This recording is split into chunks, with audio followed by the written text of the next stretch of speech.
Hello, everyone. Thank you so much for joining today's webinar, Responsive Dialogues, Anti-Colonial Urban Histories of Palestine, with architectural historians Rana Abughannam and Dr. Nadi Abusaada. My name is Amina. I'm a settler of Kabyle Algerian and Portuguese descent, and I'm the education coordinator here at the Museum of Anthropology. MOA sits on the unceded territory of the Hmuthquiem Nation, who have lived on and stewarded this land since time immemorial and continue to do so to this day. The Hmuthquiem people have never surrendered their territory. This land is and will always be Hmuthquiem. Today's discussion is part of a series called Responsive Dialogues, Critical Issues and Conversations. Museums, including MOA, are complicit in the historical and ongoing colonization of Indigenous peoples here and worldwide. This series is part of an institutional commitment to anti-colonial practice, challenging and dismantling the structures of power that have sought to erase Indigenous cultures, languages, and ways of life. The focus of today's conversation is Palestine, but it's critical we understand that colonial violence inflicted on the Palestinian people is inherently interconnected with the colonial violence perpetrated against Indigenous peoples on these lands. In response to Israel's current extreme violence against Palestinians in Gaza, many Indigenous people across so-called Canada have modeled authentic transnational solidarity with Palestine. They've done this while facing the ongoing theft and occupation of their own lands and criminalization of their own liberation efforts. They've done this knowing they may be disproportionately targeted, as with the case of Anishinaabe artist and curator Wanda Nanabush, who was allegedly removed from her position as curator of Indigenous art at the Art Gallery of Ontario for her ongoing solidarity with Palestine. As we engage in today's conversation, we must recognize a commitment to Palestinian liberation must be a commitment to Indigenous sovereignty here and everywhere. Our speakers today are engaging in an informed conversation grounded in their own scholarship and lived experience. Before I pass it over to the moderator of today's conversation, I want to go over some housekeeping points. We have a zero tolerance policy for racism, Islamophobia, anti-Semitism, sexism, queerphobia, or derogatory language of any kind.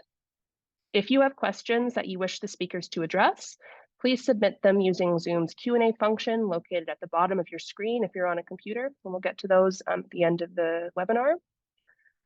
We will not hesitate to remove folks who use the Q&A function to violate that zero tolerance policy, and we may lock the webinar if need be. A recording of this webinar will be shared on the Responsive Dialogues page of MOA's website. Without further ado, it's my great pleasure to introduce the moderator of today's conversation, Dr. Hicham Safieddine. Dr. Safieddine is an associate professor in the Department of History at UBC and Canada Research Chair in the History of the Modern Middle East. He researches financial, economic, and intellectual history of the 19th and 20th centuries, with a particular emphasis on the MENA region. He is currently examining the emergence and transformation of global and national monetary regimes and financial systems under capitalist expansion, debt, war, colonial conquest, national liberation, and revolution. He also works on the history of economic thought, as well as modern Arab and Islamic thought, with an emphasis on the age of anti-colonial national liberation in the mid-20th century. Over to you, Dr. Safieddine.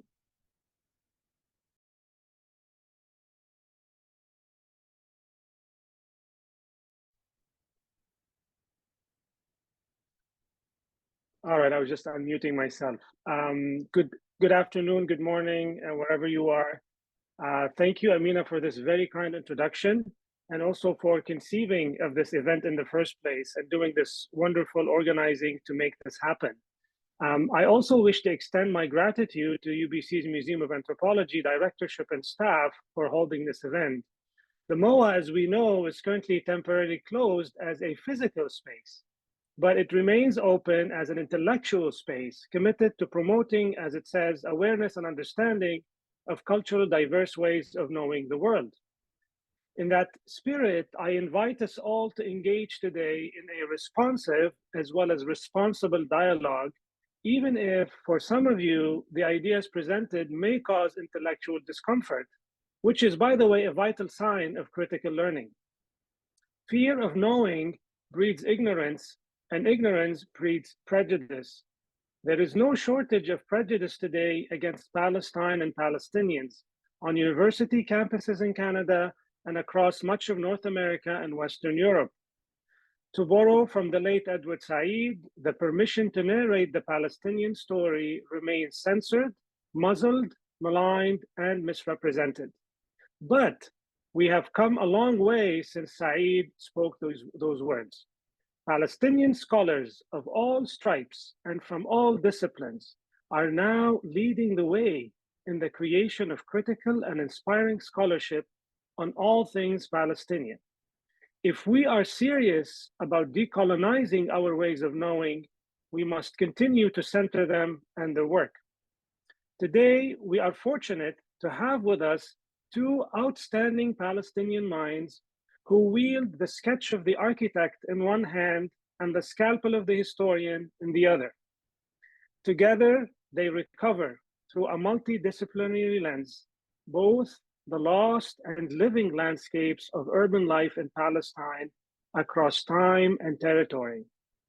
Colonization, as we know, is all about the violent and systematic appropriation of agricultural land and the destruction and reconfiguration of rural or urban space. At times, as it is now in Gaza, herbicide can take on macabre proportions through the massive pulverization of entire neighborhoods and their residents into a single pile of rubble. As we speak, the Israeli army is seeking to literally tear the Gaza Strip apart by splitting it into 3 regions and razing everything in between, mowing the lawn, as they call it. The horror of the current Israeli mass bombardment, a genocide in the making, as UN officials put it, will be hard to wipe out of our memories. But city spaces of rubble are also battlefields of heroic resistance that will be harder to hide from the gaze of future histories.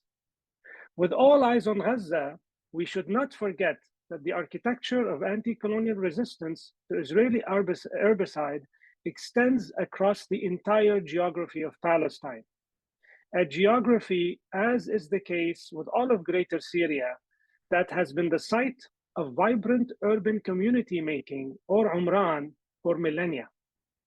So how do we recover this history as an act of anti-colonial historiography? Our 2 speakers today will have a lot to say about that in this regard. Let me begin by introducing our first speaker, and then the first speaker will present for 15 to 20 minutes, and then we're going to move on to the second speaker, followed by a conversation amongst us. And towards the end of the webinar, we're going to open it up for Q&A.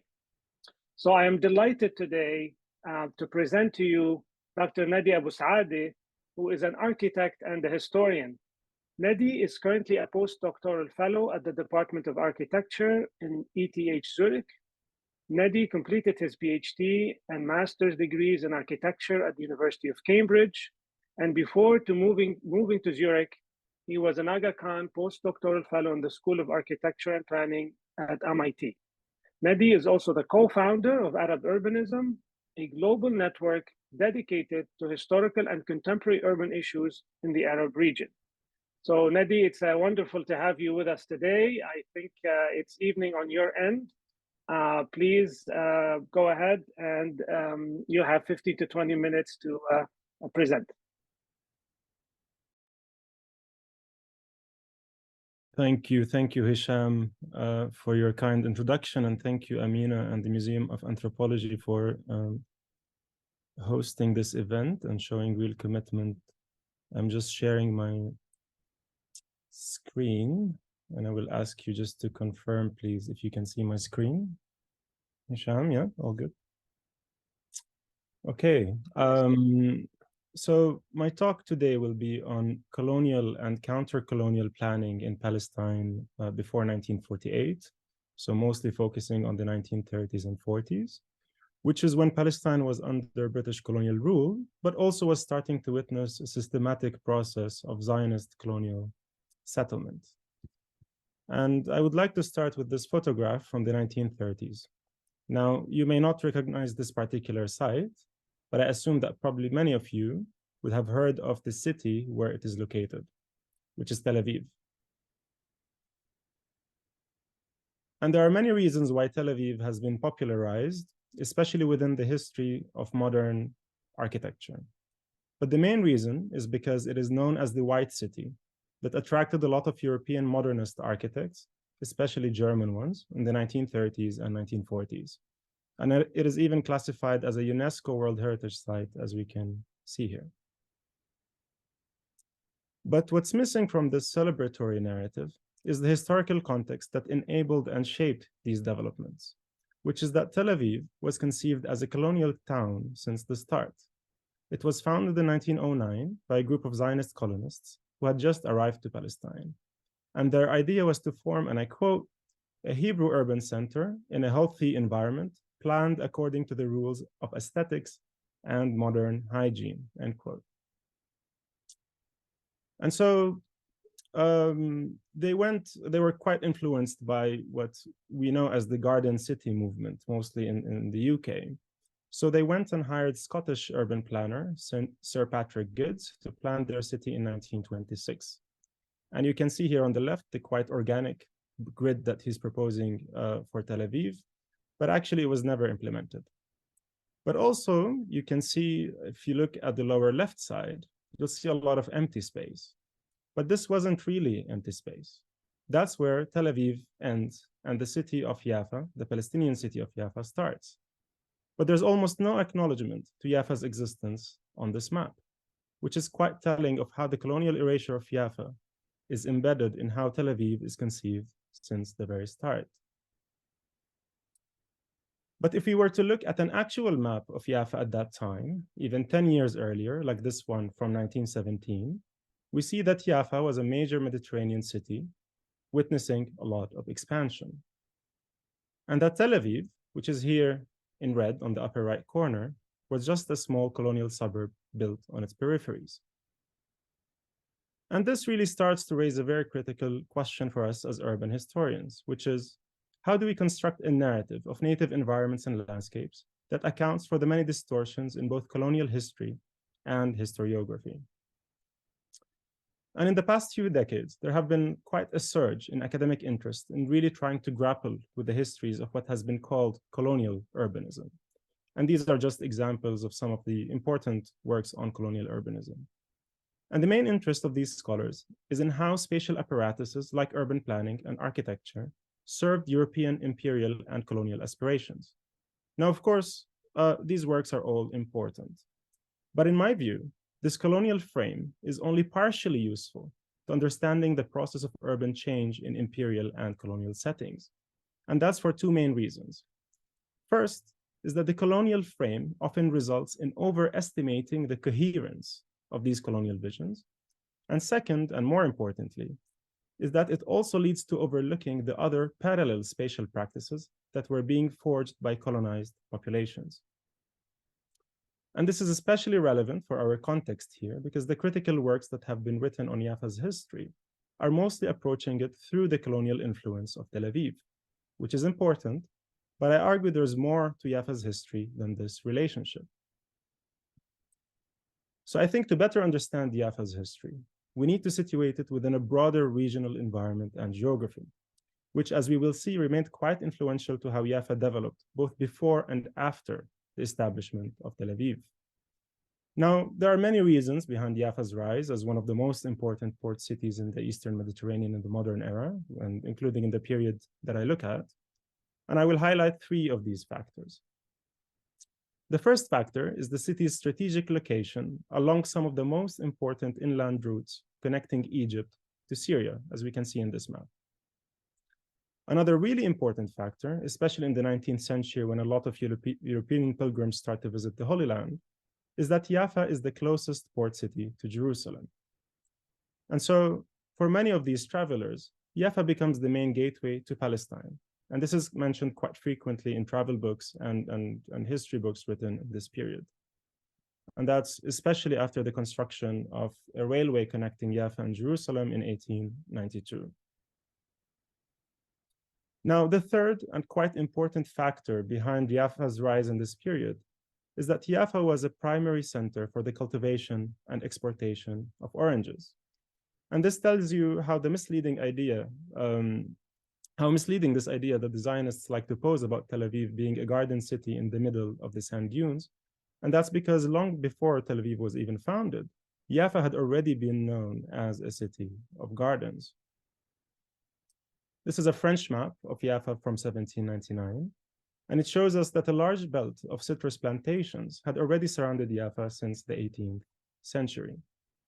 So while this is the image that the Zionists always like to show when they talk about the foundation of Tel Aviv in the middle of the sand dunes, if you only turned the camera to the other side, this would have been your view, which is the large belt of citrus plantations that surrounded Jaffa before Tel Aviv was built. Now, there are several reasons why Jaffa's orange industry really explodes in the 19th century. And the factors that lead to this are both global, regional, and even local. So in terms of what's happening globally, I won't go into details, but there's first the development of steamships, which is really important for trade. There's also the relative openness of the Ottoman Empire to world markets and trade agreements with European empires, especially Britain. So quite a lot of elements there. But there's also something that happens locally, and this is quite significant, which is that Palestinian farmers were able to cultivate a new variety of oranges, which is what we call shamuti orange, or simply the Jaffa orange, which is not only sweet, but also has a thick peel, which makes it very suitable for long-distance travel. Now, these growing investments in citrus cultivation had a quite remarkable impact on Jaffa's urban landscape, and especially its relationship to the surroundings. So between 1850 and 1880, the orange grove area surrounding Jaffa quadruples. And so orange gardens become really the best form of capital investment in the city, and oranges become Palestine's leading export commodity. And if we look at this map of Jaffa and its surroundings from 1878, the city appears in red on the left, and we can see how vast these orange groves are and how they're really forming an entire belt surrounding it. Now, all of this growth in Jaffa's citrus industry and the economic boom it provoked had quite a lot of impact on the city's trajectory from the 19th century onwards, which is really a new age for the city's development. Now, by the 1860s, Jaffa, like many other Palestinian cities and Arab cities and Mediterranean cities, was still a walled city, and there was a clear line of separation between the city and its surroundings. But with the remarkable economic and demographic boom the city witnessed, and with the relative political stability in this period, these walls really start to become an obstacle for the city's expansion and development. Here we can see the amount of activity and traffic that was happening outside the main gate of Jaffa in the mid-19th century. So in 1855, there's already a petition by Jaffa's residents that is sent to the Ottoman state in Istanbul, demanding the opening of a new city gate to meet, and I quote, the city's development, its expanding trade sector, its doubling number of inhabitants, and increasing density, end quote. And this is quite significant because it shows us that there's already a strong sense of urban rights among Jaffa's residents quite early on. But it's really in the 1870s that this sense of urban rights becomes more institutionalized, especially with the introduction of the Ottoman Municipalities Law of 1871, which really sets the basis for the establishment of locally elected municipal councils in all of the main cities of the Middle East and get carried onto the British and French colonial period. This is a photo of the Jaffa Municipal Council in the 1930s, so already during the British Mandate period.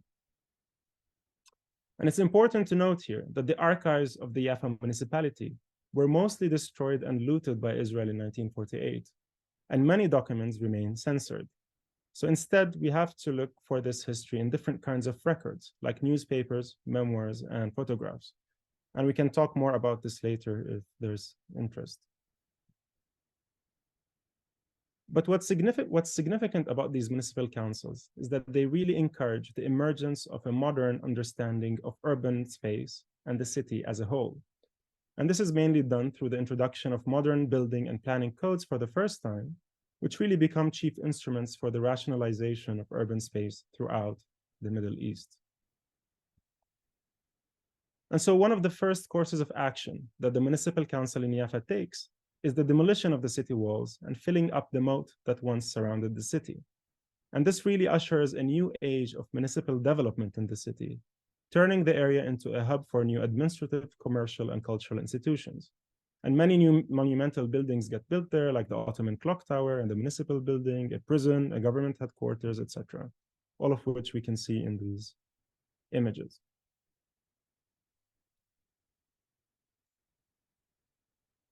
So this really becomes Jaffa's new center by the start of the 20th century. But this is a time when Jaffa's residential quarters were also expanding outside the boundaries of the walled city. Now, what's important is that well into the 20th century, the citrus industry remains quite flourishing in Jaffa. So this really pushes the city's suburbanization away from the citrus groves, which are east of the city, where land is also very expensive, and towards the southern and northern shorelines of Jaffa. So in the south, you get an affluent residential suburb known as Ajami, and to the north, you get the more working class suburb of Manshiyya. And here you can see how Manshiyya was being developed by the shoreline. But of course, another main thing that happens shortly after is the establishment of Tel Aviv right next to Manshiyya. And this brings us back to the colonial context in which all of this was happening. Now, after World War I, the British occupied Palestine, and they officially endorsed the establishment of a Jewish national home there. This is a photo of British troops in Jaffa on the eve of the occupation. And that's really when all these new spaces that were built in the late 19th century become more politicized by the colonial authorities. And it's also when Jaffa turns into a main site for Palestinian resistance of both British and Zionist colonialism. These are photos of the mass demonstrations in Jaffa's main square in 1933. And in it, we can see how the British troops were violently suppressing them.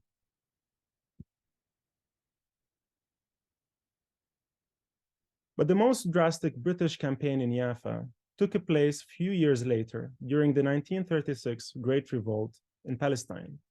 And that's when the British decided that they needed to intervene in Jaffa's urban fabric as a form of punitive measure against its population.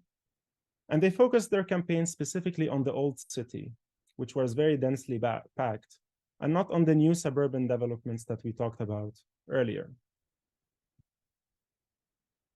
These are aerial photographs of Jaffa from a British military report, and next to them is written, and I quote, "The old city of Jaffa had long been a hotbed of lawlessness and revolt, and as such had usually set the examples for rebellious activities all over the country." End quote. It also explains that rumors of a rival port project at Tel Aviv were particularly badly received among its population, most of whom were workers in the harbor. But it wasn't just the old city's population that was a problem for the British. It was also the architecture and the layout of the old city. The British report describes Jaffa's old city as a rabbit warren and referred to its streets as the dark and narrow streets that turned and twisted like a maze. They also describe how its position on an elevated hill relative to both the sea and the new neighborhoods granted it a vertical advantage over other parts of the city. This is a photo just to show you the elevated nature of the old city compared to the other parts. And so in June 1936, the British started a series of planned demolition activities in the old city of Jaffa. This is a view of the demolition activities from above, and you can see their extent. Now, the British claimed that this was an urban improvement project that entailed, and I quote, "the strategic opening of good wide roads through the old labyrinth of alleys," end quote. But from these photographs and from local testimonies in the operation's aftermath, we know that this was a false pretense for what was a clearly military operation. And it's not difficult to see that in its destruction of Jaffa's historic center, the connecting tissue between the port and the city's new suburbs. The operation violently obliterated the commercial and residential heart of the city. It was also a form of de-urbanization, or herbicide, as Hicham was talking earlier, pushing hundreds of affected Palestinian families away from the heart of Jaffa into nearby villages, a quite familiar thing for Palestinians. But of course, the story does not end here. In the last decade of British rule, Jaffa's Palestinian residents made several attempts to take charge of their city and its future development. And again, the municipality played a significant role in this process. And so in the 1940s, the Palestinian-run municipal council rejects a British colonial plan for Jaffa. And instead, in 1945, they go and hire an Egyptian planner to design a new master plan for the city. And this master plan is quite significant for several reasons. First, it indicated that Palestinians weren't only rejecting British colonial plans, but that they were able to use the limited power of municipal councils to advance their own modern visions and agendas of their urban spaces. And second, it also shows us that until the 1940s, Palestinians conceived of their urban spaces not in an insular geography that was limited to Palestine, but that there was a great interest in the transnational exchange of urban expertise and ideas between different Arab countries. But also, once we take a closer look at the master plan itself, we start to see how Palestinians conceive the future of their city in quite a lot of detail. And we can see here that the plan was quite ambitious. It included schemes for housing projects, transport infrastructures, stadiums, public parks, and public buildings. And we see that the municipality building is quite central in the plan. So it's really emphasizing municipal power over the colonial administration. And the plan was quite detailed. And so it also included a whole section on dealing with the old city, which the British had destroyed in 1956. And here they had to deal with this question of the rehabilitation of this part of the city, but also adjusting it to meet the city's contemporary needs. But what we also see in the plan is that there's a broader understanding of Jaffa's geography. And especially here, we see an emphasis on the regional relationship, the nearby Palestinian cities of Lid and Ramle, and a lot of emphasis on the transportation networks that link roads, railways, and the airport. But even more importantly, we see that Jaffa's future is envisioned as a city that turns its back to Tel Aviv. And we can see this quite clearly in this radial plan for Jaffa's expansion away from Tel Aviv, which is the hatched section on the right. And so in this sense, Jaffa is oriented towards both to other Palestinian cities, but also to a broader relationship with the greater geography of the Arab region. And this plan was, for its time, was quite remarkable, not only for Jaffa, but for architecture and planning in the modern Arab world more generally, especially because it was conceived and planned by an Arab planner. So in 1949, a year after the Nakba, it gets published in Majallat al-Amara, the modernist Egyptian journal of architecture. And in that publication, the plan of Jaffa is recognized as a useful model, not only in Palestine, but for the whole Arab world. But of course, nothing came of the plan. And that's because just as Palestinians were planning the future of their city, other plans were also being made for them. So in 1947, the UN proposes partitioning Palestine into a Jewish and an Arab state. And interestingly, Jaffa was to be an Arab enclave within the Jewish state, as we see here on the right. But of course, this plan never actually happens. And within a few months, the Arab-Israeli war starts, which we know as the Nakba. And Jaffa falls to the Zionist militias who destroy large parts of the city and ethnically cleanse most of its Palestinian inhabitants. And many of these displaced Palestinians become refugees in Gaza, just a few kilometers south. So 1948 becomes a moment of foreclosure, the futurities that were once conceived throughout Jaffa's modern history. But these are exactly the kinds of futurities that as urban historians, we must really try to unearth. And so for this reason, I am convinced that in writing and thinking about the modern history of Jaffa or other Palestinian cities that remain colonized, we must really try to push hard, not only to write the history of colonial urbanism, but also to try and understand what other possibilities or other histories emerge once we push our thinking of cities beyond the colonial frame, and once we really start attuning to the interrupted voices and traces and dreams of their long-term inhabitants. Thank you.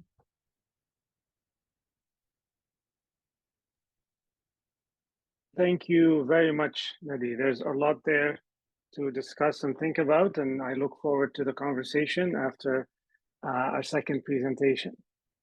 So I am equally honored and privileged to introduce our next speaker, who is also a colleague of mine at UBC, and many of us are very excited about Rana's presence with us here at UBC. So Rana Abughannam is an assistant professor at the University of British Columbia School of Architecture and Landscape Architecture. She taught at Carleton University, the Canadian University Dubai, and Birzeit University. She is a registered architect. Sorry, I have two screens on my end. So she is a registered architect in Palestine with a degree in architectural engineering from Birzeit and a Master of History and Theory of Architecture from McGill University. Her doctoral research at Carleton University focuses on counter-colonial practices in Palestine. And the title of her talk today is Encounters from Hebron or Khalil on Anti-Colonial Practices Within the Old City. Rana, the floor is yours. Thank you, Hicham. I'm just going to share my screen.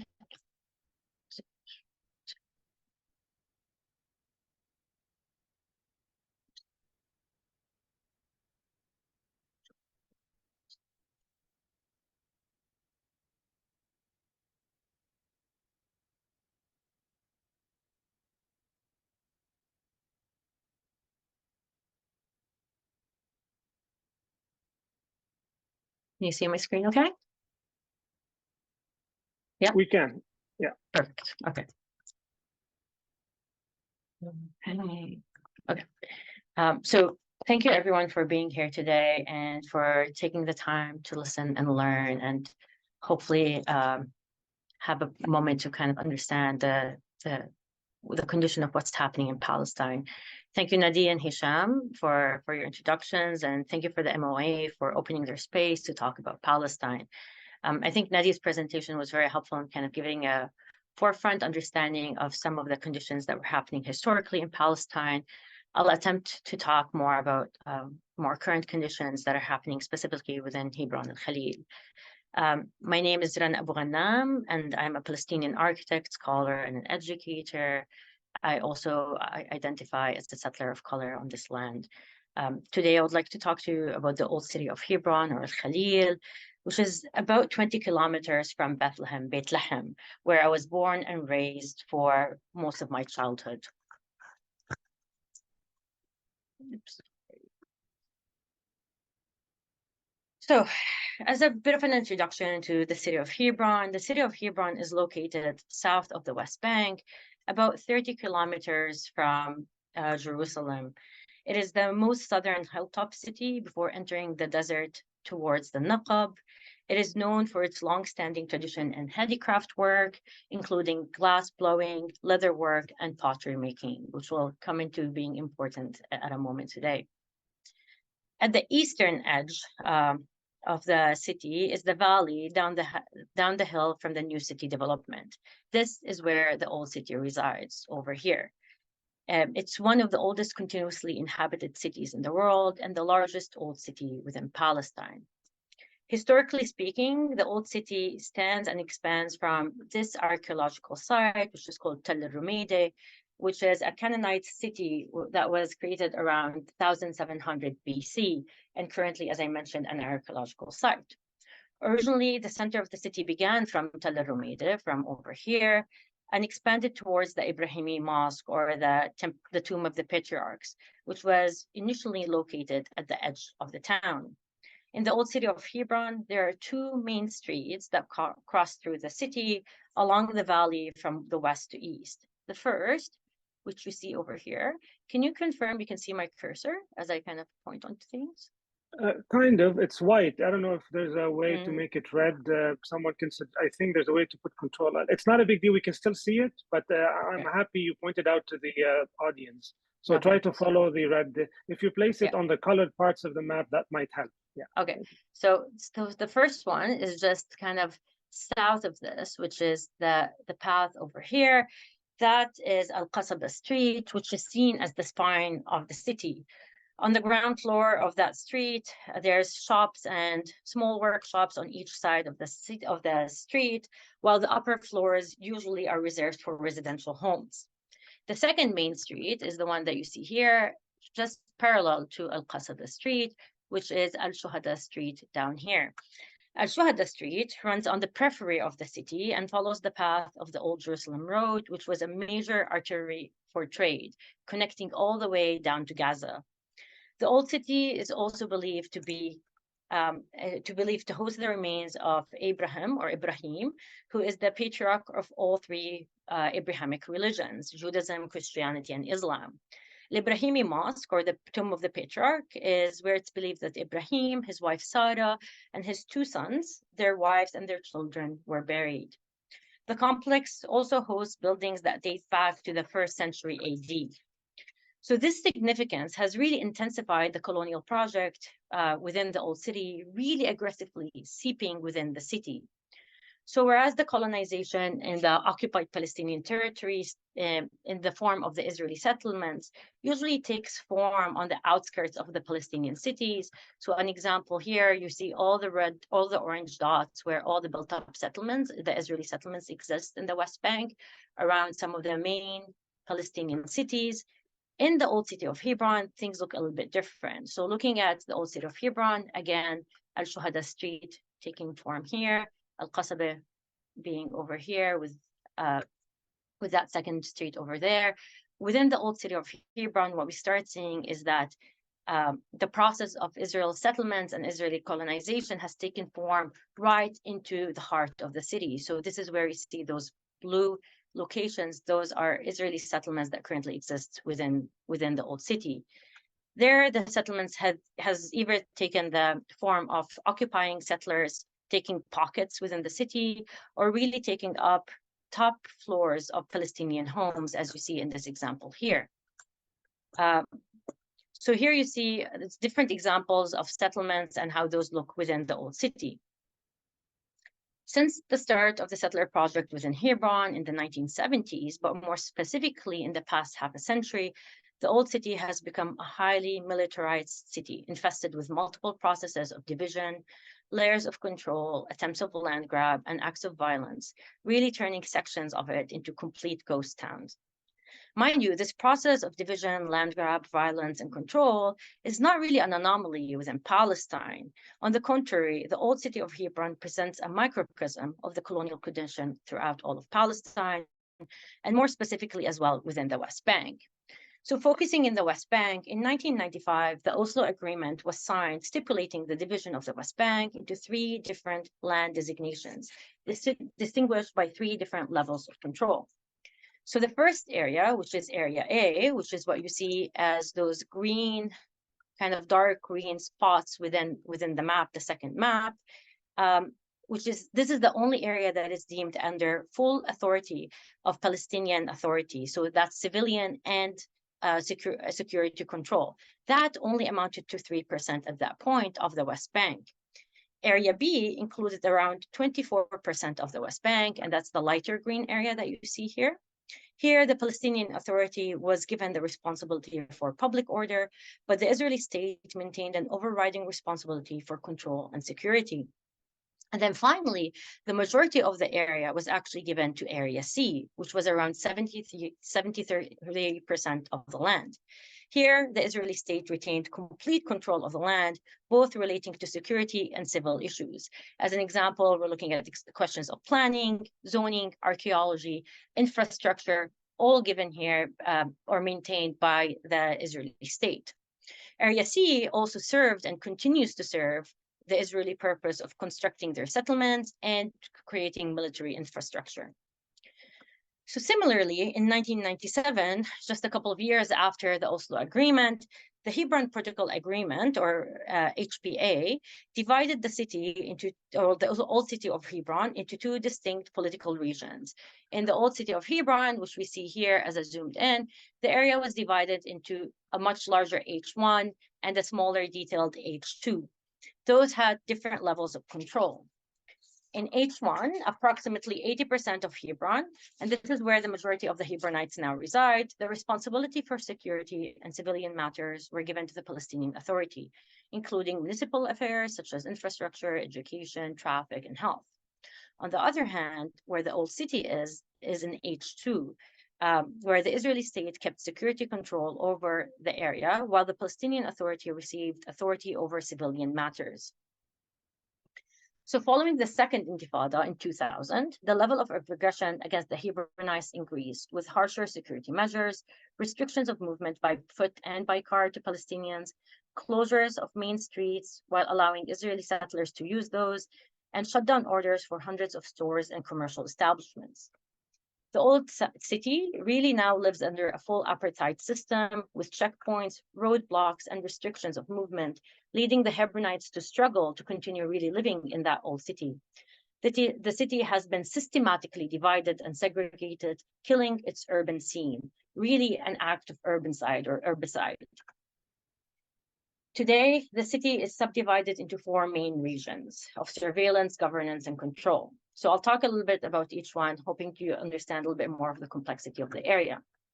The first region is the one we see in red, this kind of large red swath. This holds the most restriction on Palestinian access to the area. This is also found in the heart of the old city, specifically in the area where Al-Shuhada Street, the second street I mentioned, stands. Here, Palestinians are not allowed to access this region, neither by cars nor by foot. This area also correlates to where most of the Israeli settlements exist right now. So all of the red buildings that we see here, those are where the Israeli settlements are.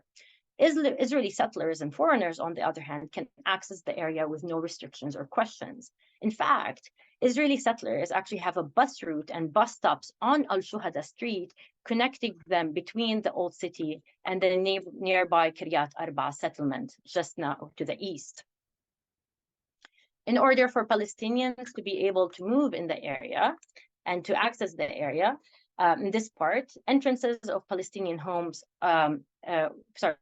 in order for Palestinians to access the area, especially in an area where the entrances of Palestinian homes were actually welded shut, that forced them to reorient their entrances, trying to enter from the backside of their houses, or even transforming windows into doors.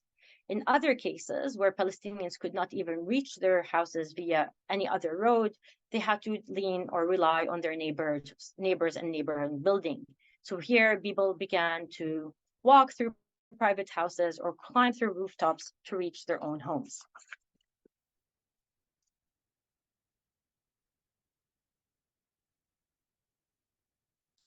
Since then, Al-Shuhada Street and the closures of it, the area has become a complete ghost town, completely empty, not accessible to Palestinians.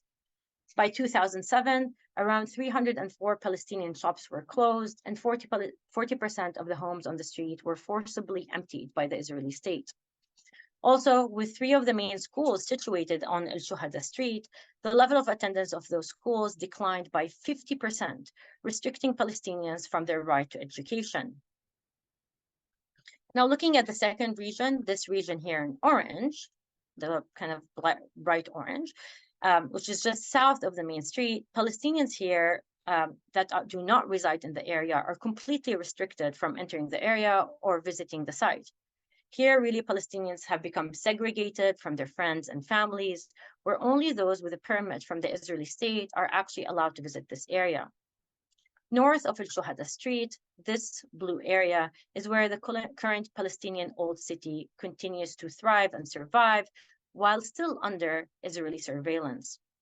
Finally, the last region that you see is this yellow region, which is east of the Old City. It's also the area that includes Al-Haram al-Ibrahimi, or the temple, or the Ibrahimi Mosque. Palestinians are also permitted to access it only by foot, though. Since the beginning of the war on Gaza this year, the Israeli occupation authorities have imposed a curfew in several areas of the old city, really intensifying that segregation. The area you see in red, so really everything else except that blue area that we saw, which is now the Palestinian old city, is now completely under curfew. Palestinians are prevented from leaving or entering the area except in certain hours of the day. So what have Palestinians done about this? In 1994, Edward Said said, and I quote, "The main task for Palestinians is to know and understand the overall map of the territories that the Israelis have been creating, and then devise concrete tactics of resistance. Geography is therefore the art of war, but can also be the art of resistance if there's a counter map and a counter strategy." My work in Hebron really focuses on this notion of the counter within the old city. I see counter-colonial paradigms as indigenous, grassroots, bottom-up, constant practices of resistance through and beyond the ongoing colonial practices. In response to these hegemonic practices in the old city of Hebron, built heritage has become the locus where counter-colonial tactics are activated. These practices of countering are evident in many ways. A woman walks on the rooftops to access a home. Another cleans her alleyway in preparation for her son's wedding. A man crosses a checkpoint to access the mosque. Another installs a metal door to protect their courtyard. There is a protest to open the closed Al-Shuhada street. You plant your garden. Your family opens their shops. You hang your laundry to dry. You take part of city festivals. You rehabilitate a building. You move back to the city. You have a child. You become digital activists or legal advocates. Countering is found in the consistent, tireless, endless, everyday practices of being. These actions are not merely everyday impromptu strategies of survival, mind you. They are thoughtful, forceful tactics of countering. The work specifically of the Hebron Rehabilitation Committee, which is a grassroots semi-governmental heritage preservation organization, has been really a great example of those counter-colonial tactics. The committee was created in 1996 in anticipation to the Hebron Protocol Agreement and as a signal to the Israeli state that the Palestinian community was interested and invested in the old city of Hebron and the surrounding areas which were to be annexed. Through their built heritage rehabilitation and conservation efforts, the HRC continues to ensure the livability of the old city and hence its revitalization.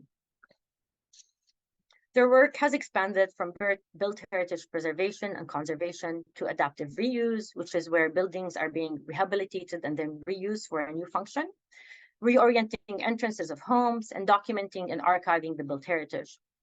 While the HRC's main task continues preserving the city's cultural heritage through carefully and socially engaged conservation, along with improving the living and economic resiliency and fighting unemployment in the area, its really overarching goal is the repopulation of the Hebron, a once thriving urban center, to prevent it from further occupation by the Israeli settlers. Most significantly, in 2017, the HRC, the Hebron Rehabilitation Committee, with the support of Hebron's municipality and the Palestinian National Authority, submitted a nomination document to UNESCO in an effort to list the old city of Hebron as a UNESCO World Heritage Site.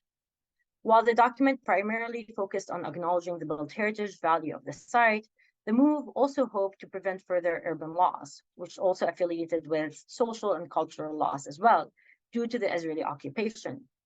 On July 7, 2017, the UNESCO voted to acknowledge the site as a UNESCO World Heritage Site in danger, alerting the international community in the city's endangered condition and allocating immediate World Heritage funds to assist the reconstruction of the city. This step has supported HRC's mission in revitalizing the city. In 2018, for example, the HRC rehabilitated Al-Amr residential compound into an elementary school. The project fulfilled all the conservation standards and included new accessibility considerations. The function of the project was also quite significant. Given that there were 3 schools that became inaccessible in Shuhada Street, which I just mentioned, where 50% of the students were unable to go to their schools, Providing a new school here was yet another action of countering to support the Hebronites living in the city. Another example is the Ahmad Children's Playground, which offered communal public space for the children in one of the most restricted areas in Hebron, to its central location between the Ibrahimi Mosque and the Kiryat Arba Israeli settlement. This area is exactly in that yellow area that I mentioned previously, where Palestinians are only able to access it by foot. So really bringing in new social infrastructure and spatial elements of community was really important to be able to kind of emphasize the community sense in the area. Just recently, in 2021, the HRC opened the old Hebron the old Hebron Museum, which is an adaptive reuse to a historic building that was built in 1943 called Hotel Palestine or Hotel Palestine. The museum, which overlooks an Israeli settlement, celebrated the city's history and culture in an attempt to preserve and protect its community. It is through these rehabilitation and conservation projects that the city continues to survive, at least in the areas where it's allowed to do so. These images from Al-Qasaba Street, the other main street in the city, which is not closed and accessible to Palestinians, offers a glimpse of what the city can be. Within these streets and the adjacent alleyways, Palestinian tradition and culture remain, with handicraft work, social activities, and community. Through glassblowing, pottery, communal meals, and much more, the city thrives. One of the most significant examples of these traditions can be found within Al-Tikiyya al-Ibrahimiyya. Through its history, the Tikiyya has functioned as a hospice or a place of rest and a soup kitchen that provides free meals to the poor throughout the year. This is a tradition that is believed to have historically existed much previously during the Ottoman period, and if not before. This tradition of offering the food has continued to thrive until today and serves about 2,000 families per week. As the families walk to the Tikiyya every day, their presence fills the city streets. As the children bang on their pots while they trek through the alleyways of the old city, these sounds swell up into the air. As the server mixes the soup in the large pots and ladles it into the plastic and metal containers, lived and enacted tradition is present in Hebron. The HRC's attempts in preserving the old city's built heritage, revitalizing the city, and maintaining its sense of community and tradition, and repopulating it has been successful till now. This is clear in the regrowth of the population after it had been drastically affected by the Israeli settlements. Before the Israeli occupation of the old city in 1967, the population of the city was around 7,500. And for 23 years between 1967 and 1990, the Palestinian population of the old city declined by 90%, reaching a low of 400 residents in 1996. The HRC has since been instrumental in helping grow the diminished population, with in 2015 about 6,500 Palestinians living in the city again. What we can see is that despite the colonial powers, despite the colonial powers and that attempt to demoralize the people, segregate the city, and destroy the sense of community, Palestinians counter. They counter through everyday actions, resiliency, thoughtful tactics, and forceful strategies. In all of this, it is the Palestinian hope that continues to advance the cause and give momentum to our struggle. Thank you. Great. Thank you, Rana. I'm waiting for the gallery view to change. All right. So this was great. I personally learned so much. And I also want maybe afterwards to learn of how well you architects and historians use graphs and illustrations for many of us in the social science and humanities who continue to fail to live up to these technologically helpful ways of representing things. So you've given us a lot to discuss, and we're going to spend maybe 10 to 15 minutes conversing amongst ourselves about a few points that you've raised, and then we'll try to address as many questions as we can coming from the audience. So I think both of you talked about both colonial forms of architectural erasure, spatial segregation, herbicide in some cases, outright herbicide. Nadi, you talked about in terms of anti-colonial methodologies, the overestimation of the coherence of the colonial project and the colonial frame, and how we can actually push back against that. And you used Jaffa as a very poignant example of that. You talked about political economy. You spoke about the activism of local and municipal actors. You also actually discussed the regional dimension of imagining space as a way of actually being in this place. It's not just the city.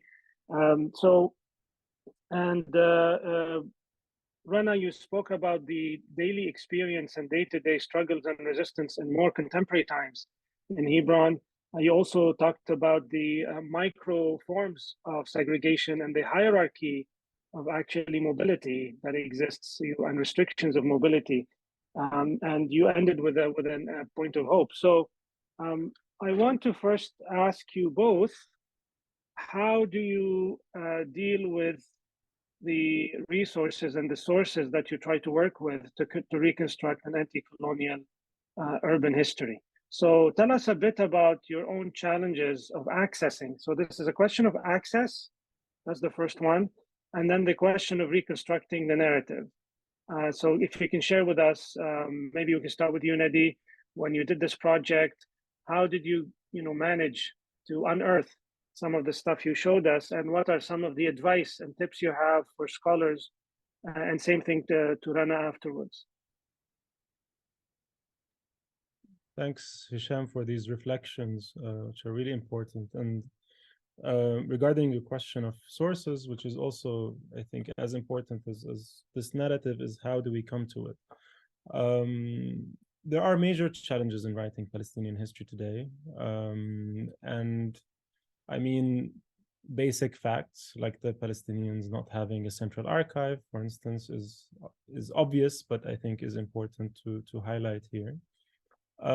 But that means that we turn to different kinds of sources to narrate our history.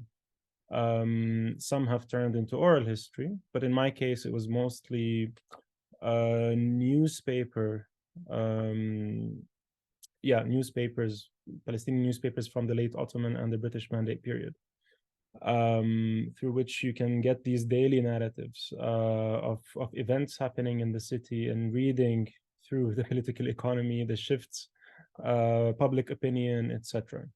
At the same time, we're architects, so we need to utilize the plans that the tools and modes of knowledge that we're trained in by critically reading visual sources.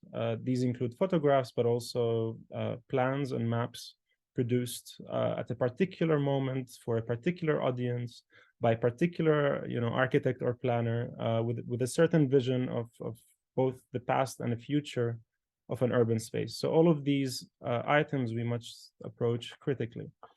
I think the most important thing about writing the histories of cities, and I say this having seen what's happening in Gaza over the past actually 2-3 days, which is the complete destruction of Gaza's municipal archive. Because the same actually happened in Jaffa in 1948. Until now, we have no trace of Jaffa's municipal archive. We have municipal archives continuously with continuous documents from the late Ottoman period until the present in other cities like Nablus, for instance, and until a few weeks ago of Gaza. But not having a municipal archive is a huge deal because the municipal archive in the places that witnessed late Ottoman imperialism and then later British and French colonialism, including Syria and Lebanon, of course, they're important for accounting for how the local populations actually governed, administered, and built their cities. So without them, we're left with colonial and imperial histories, but we're not left with local perspectives on what was actually taking place during this same time. And so, I mean, with Jaffa, it's now become impossible to trace that municipal history from the documents of the municipality, with the exception of one meeting minute that I was able to find in the Israeli State Archives, which obviously is now a digital archive, which means, I mean, in the world of digital humanities, this is, you know, the best thing to do is to have a digital archive. But in the case of Israel, it means that, you know, the documents that get to be uploaded or not be uploaded are under the scrutiny of the Israeli state. And so out of these documents, we're only able to extract a meeting minute for the year 1937, 1 month in this year, which turned to be eventful as a month, but still that is not the history of a city since the municipal council was established. So I think I'll leave it there and maybe see if Rana has also reflections on the present. Yes, go ahead, Rana, please, about your own experience and challenges, and any advice as well you have for scholars working on. Yeah, I think one of the things that I faced earlier on in my research, that as architects and designers, as soon as we want to learn about a site, even as tourists, you go on Google and you try to see the map on Google and try to understand the city from Google. That's just not the case that you can do that in the occupied Palestinian territories, but as well in Palestine in general. And it's actually censored through systems and processes. There's a Carl Bingman amendment that was created in 1997 by the U.S. Congress that actually limited the resolution of the maps that were available on generally on American sourced satellites, but which included Google in a way, that limited the pixels resolution of those images to 2 meters per pixel, where everywhere else it's around 0.5 meter per pixel. So really, you look at the maps, quite blurred, quite hard to understand. And then you go into trying to get aerial images and aerial maps of the site. Palestinians are also censored from taking aerial mappings and aerial images, and those that they receive from the Israeli state actually are blurred in the areas where Israel deems it as a security concern. So a lot of the areas, as an example, from Shuhada Street or elements from Hebron are completely blurred. So maps and questions of mapping become almost impossible to read and understand from a top view, and you understand and you reflect on really needing to be on the ground and on the site. So that's one of the first things I did, was really kind of going on the ground and getting to know Hebron, getting to know the HRC, the Hebron Rehabilitation Committee, and working through that organization.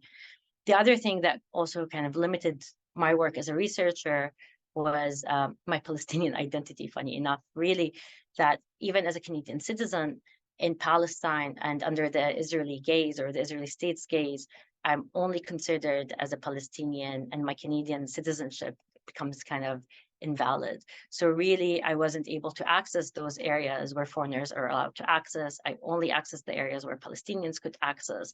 So I had really hard limitations and ways to kind of maneuver around around the land. But what it created for me is a much deeper and thicker understanding of those limitations, and where I'm allowed to walk and how I'm allowed to walk, and what type of knowledge and information I'm allowed to have. So it's really those limitations that then kind of opened my research project, allowing me to understand those counter moments that you can kind of find ways beyond the system to be able to get access and knowledge and learn. Great. And despite all of that you've mentioned, I think you've both managed to produce very rich narratives despite the scarcity of what you have. So my second question has to do with other forms of bringing in or reimagining what used to be and what exists through oral histories, or the actually memories or experiences of Palestinians themselves.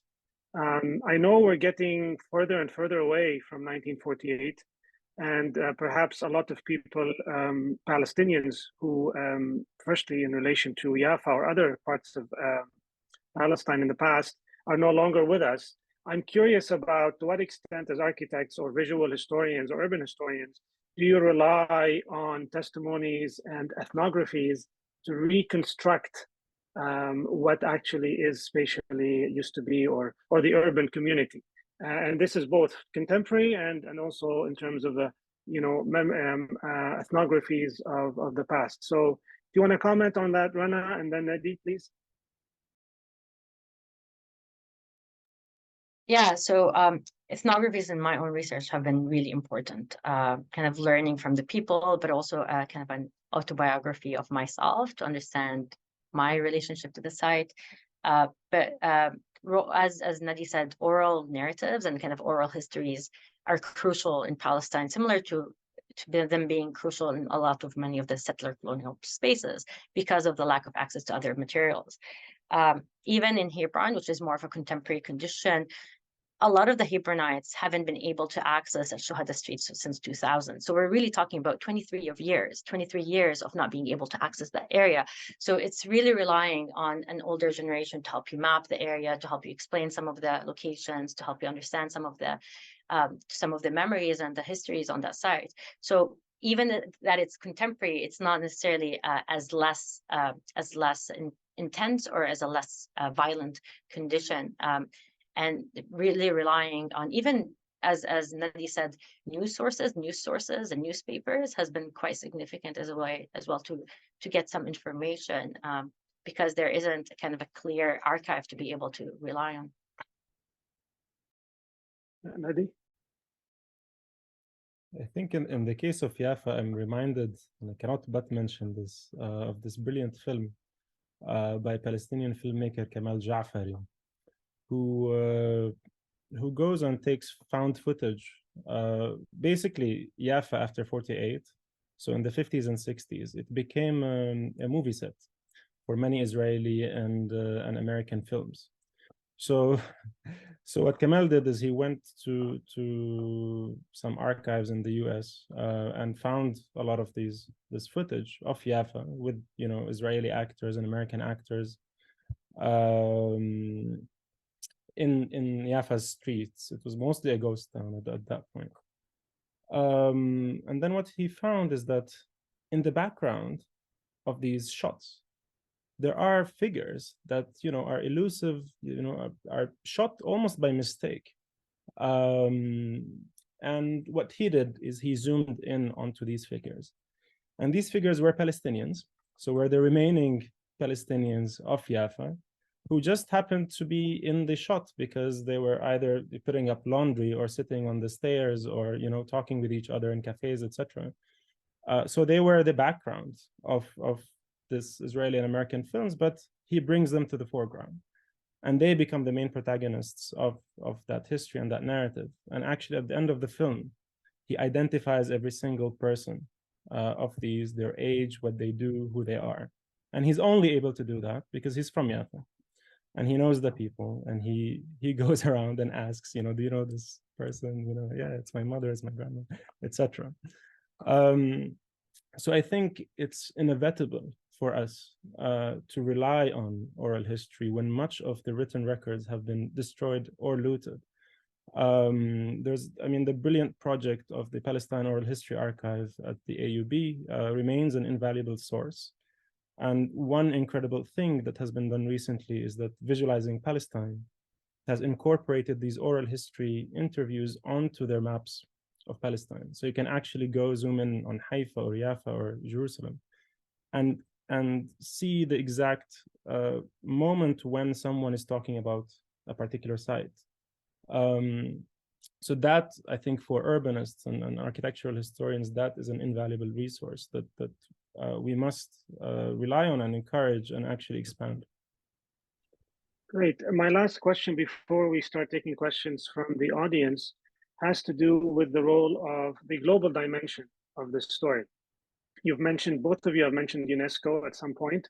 Many of us, and we are now speaking on the platform of a museum, many of us who have been to museums, particularly in North America and Western Europe, we see a lot of obviously stolen artifacts and other representations, particularly also in our case, when we talk about the Swana region or the Arab region from Iraq, from Syria. Of course, Egyptology is a whole other field.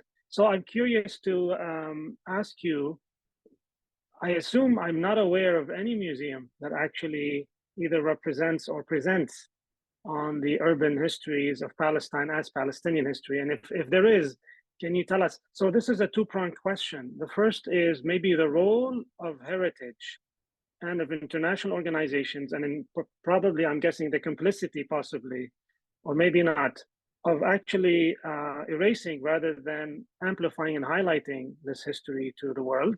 And the second is the question of the presence or absence of representations of Palestinian urban history in museums, generally speaking. And we can take turns. Well, I mean, Nadi this time. We go back to Nadi and then. Okay, I can start. Regarding the first question on the role of international institutions concerned with heritage preservation and cultural heritage more broadly, I think as Palestinians, we're always very skeptical. We're always very skeptical of international organizations because their criteria is very biased. I mean, when we talk about Tel Aviv being a UNESCO World Heritage Site, sitting right next to the ancient city of Jaffa, you know, with historical material, with actual material history dating back to at least the ancient Roman period, then there's something is odd about these classifications. At the same time, Palestinians have actively used the let's say the platform of UNESCO specifically to their own good. One example that I can just think of right off my head is the Batir terraced gardens between Bethlehem and Hebron, actually, which have recently been classified as a World Heritage Site, and it was a municipal effort to try and protect these lands from encroaching Zionist colonial settlement. So it is a double-edged sword, but it has benefits, you know, but it's also a very limited approach and very narrow institutional approach to understanding history and heritage. In terms of Palestinian urban history being represented at museums, so the Palestinian Museum has run a few shows on Palestinian urban history. Their last show was on. And where's that located for the audience? That's in Birzeit. That's in Ramallah. That's in Birzeit, exactly, near Ramallah in Palestine. And their last show was on the Palestinian coast.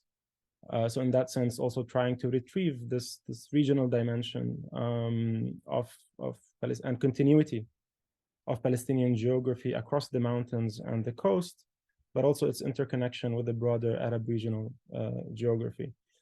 So there are attempts at trying to bring to the fore that history, at least within Palestine at the moment. Thanks. Rana, you want to add something and also maybe tell us a bit more about the HRC as well?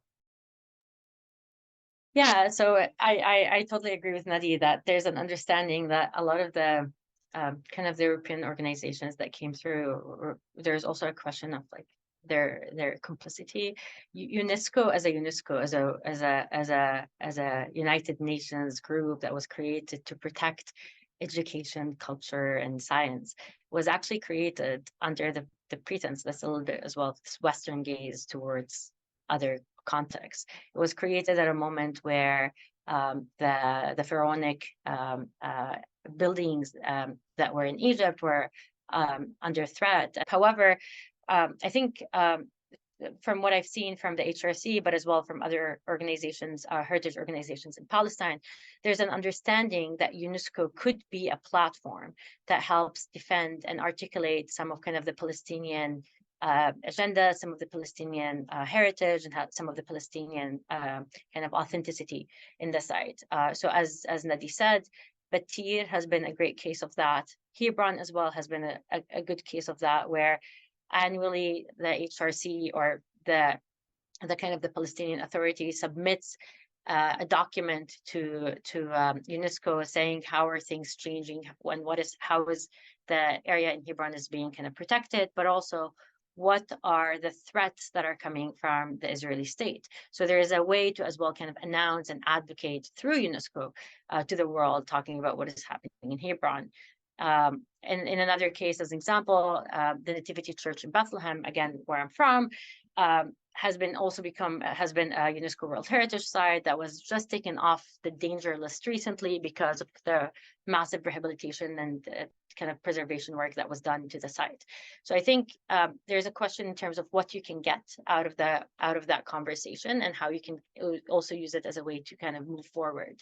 It's a way that a lot of other kind of communities have kind of worked with UNESCO and attempted to work within the notion of heritage, still identifying that maybe UNESCO's definition of heritage is not necessarily the full definition of what heritage can be.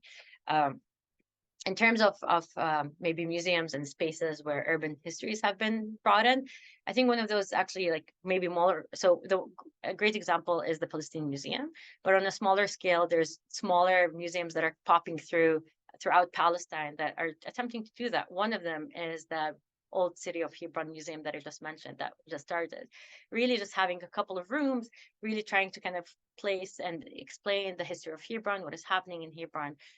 Is a great way for a tourist or a visitor to go in and just have an overarching idea of what is happening before they actually walk in the streets, and understand a little bit more of that.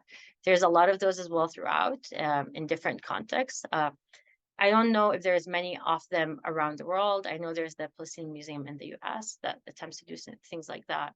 But it's still very much a small conversation and a small voice in a large void for sure. Great, thanks again. And let's open it up for some questions. We'll do our best in the time remaining to answer questions. I'm going to bring in Amina into the conversation.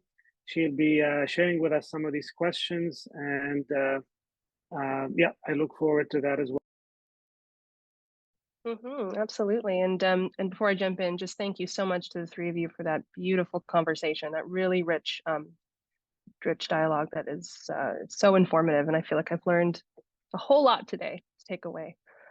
So the first question I just want to share, they first start by thanking you, Dr. Abusaada, for the fascinating analysis of historic photographs and maps involved in the 19th century development of Jaffa and subsequent British colonial plans for the city. There's a really great array of materials as a counter narrative.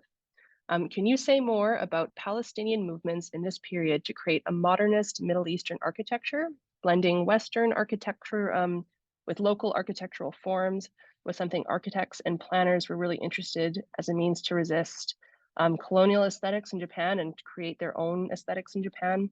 And I'm curious if a similar dynamic existed. Thank you so much for the question. And I think it was directed at Nadi, but I think both of you or all three of you feel free to jump in and respond. Thank you for that great question. So the answer in short is yes. Palestinians and Arabs more broadly saw themselves as part of an international movement towards a different kind of architecture, especially in the interwar and post-war periods in general. I mean, Palestinians before 48, the first generation, the pioneers of Palestinian architecture, would have either studied abroad in Europe, so either in the UK or even in the US. I mean, they have graduates from architecture at MIT as early as 1947, for instance, or in other Arab universities like the AUB or the Cairo University. So already there was this awareness and already a kind of conversation with global architectural trends, which had an influence then on the kind of architecture they would build in Palestine. I would tend to think of these as a more of like adaptive modernism kinds of constructions that, you know, I mean, that spoke to this broader international language of modernism, but at the same time addressed the contemporary needs of their society. So in Jerusalem, you would still have buildings built in limestone, as you know, in the 40s and 30s, looking at borrowing a bit from Bauhaus architecture, etc. But very much also corresponding to historical Palestinian construction. So they would have a courtyard, so you'd have this mix, architecturally speaking, at least, of traditions of building that are both local but can speak the language of international modernism. 48 caused a rupture in a lot of this, so the Palestinian construction throughout what is now 48, I mean, had to stop. So you see these trends moving more into the West Bank and Gaza between the 48 and 67 years. where you also have high modernist construction during that period that is still linked to the rest of the Arab world, whereas Palestinians inside 48 were completely cut off from that conversation, at least in the first 2 decades after 48.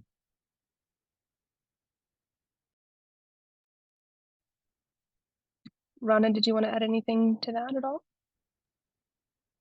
I think maybe it's better to kind of keep space for other questions. So yeah. Absolutely. So another question, again to Nadi, it's clear geographical imaginations were and still are very important. Thanks for drawing on those maps. Who commissioned the Ali Maliji Wasud, apologies for my pronunciation, plan, and were there any other potential plans for Jaffa?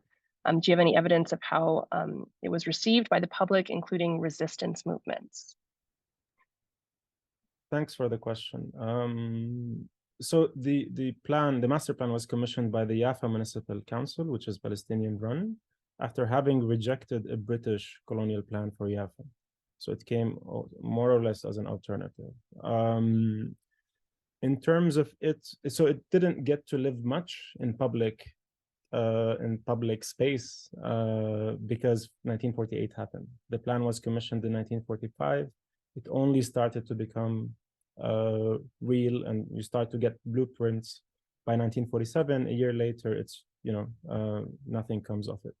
So for that reason, it didn't make it to the public sphere in terms of debate and conversation. But I would imagine that there would have been a conversation, both critical or not, of that master plan.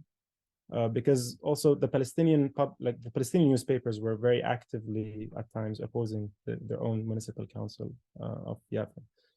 So you had a true public sense of publicness and opposition in terms of different political parties, different visions, etc., within the Palestinian public sphere. Fantastic. This next question, I think, Rana, I'd like to start with you and then go to Nadi if you have more to add. What do you see as the crucial role of architects and urbanists in reflection of today's context? In other words, how can we actively contribute to the decolonization of built environments and the narratives they embody? It's a fantastic question. It's a heavy question as well. Thank you for the question. It's a big one. I would start by saying, and this is hopefully a quote that you've heard before, decolonization is not a metaphor, right? The question of decolonization, it's much more than maybe an architectural question nor an urban question. It's a question that has policy, has governance, has state powers, has control.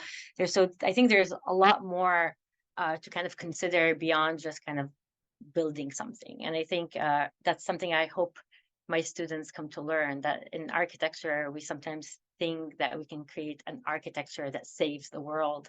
And whether that's in Palestine or here, that's almost impossible. It's very much governed with a lot of policies and a lot of elements of control. Architecture becomes maybe the manifestation of those policies and those elements. What I think is important is that architecture can be a tool that is used as a way to push beyond those policies, to advocate for people who are marginalized, that are kind of forgotten, to be able to highlight histories that are in a way forgotten and or really not just forgotten, but also silenced. I think those are really important elements. I personally, and I don't know how Nadi feels about this, but I don't think architecture on its own could decolonize more specifically, but could be a tool to advocate and support.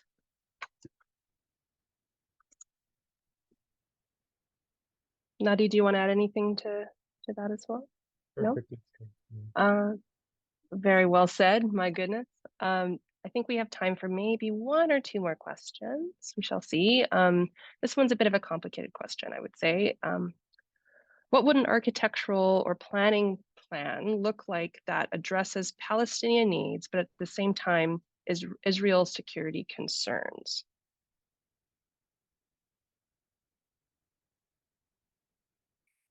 And whoever would like to jump in, including you, Hicham.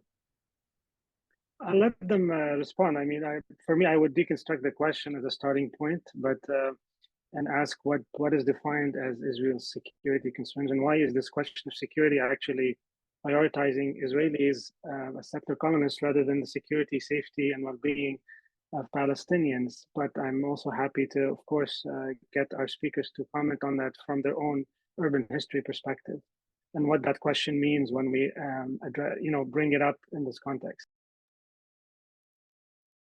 Yeah, just to echo what Hicham was saying, I think there's importance in vetting what it means to have an Israeli security concern. What is it coming from, but also what is the agenda by that term, right? The moments, looking specifically at Hebron, a lot of the moments where Israeli security concerns were brought in, they're actually almost really intangible, but really as tools to continue segregate, to continue split, and to continue break down the urbanity of the site.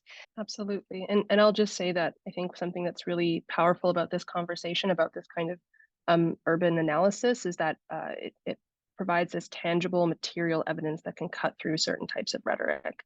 And so I really feel that your scholarship and the work that you folks do is incredibly important in our understanding and framing of these issues. And I know we're bumping up just at the end of our time, but there's one question that I thought would be nice to end with, because it's quite a hopeful question, I think. Are there still orange groves in Palestine? Have there been any attempts to include this in modern architecture, since they seem to grow prolifically? Who would like to answer this one? I wish I had a hopeful answer. So the answer, when it comes to Jaffa, no. It's all been razed, actually, and that has been a major destruction, again, of cultural heritage that you won't see on the pages of UNESCO websites, or anyone, any of these institutions interested in the preservation of culture and heritage and history. Now the fertile region for oranges has become the Jordan Valley. So there you might still get an orange or two, but they're not the Jaffa orange that made it to markets in Britain and France in the 19th century. Maybe any closing remarks by Rana as well, and reflections, not to say about the orange groves, but maybe about the future of the city of Hebron. And I'm also curious about the religious dimension and how much that actually is invoked to impose this segregation, spatial segregation. Yeah, I think I've seen some questions come up that way, and I'd like to address those. I think there's no question that historically Christians, Muslims, and Jews all lived in Hebron. And I think that's important to address. Those historically, prior to 1948, identified as Palestinian Jews. One of them, if you're interested to kind of know a little bit more of the condition of some of those as an example, I would recommend to look at Hicham Safieddine, who is a Palestinian Jew. Hicham Safieddine, who is a Palestinian Jew, who in 1967, when the Israeli settlers started taking areas in the old city of Hebron, actually made a strong statement to the Hebron municipality, asking them to take full sponsorship of the Jewish properties. One of them was his properties and homes within the city, really emphasizing that the Hebronites Jews would not return to their homes until the Palestinian refugees would be able to return their land, their cities, and their homes. So this is just to say that the question is not a religious question. The question is a political question. The question is about power, about sovereignty, and about control more than anything else. And I hope that clarifies a lot of things. Great. Amina, do you want to wrap up and close the session? Absolutely. Those are powerful words to end with. And I just want to thank you three again so much. Thank you, Rana, Nadi, and Hicham for this fantastic dialogue. In the coming days, folks, I know there were some questions about the recording. In the coming days, it will be posted on MOA's website. And I just want to thank everyone who's joined us today for listening and learning with us. It's important that we hear each other out. We have these informed conversations in order for us to hope for some kind of better future for everyone. So thank you, everybody, and hope you enjoy the rest of your day. Take care.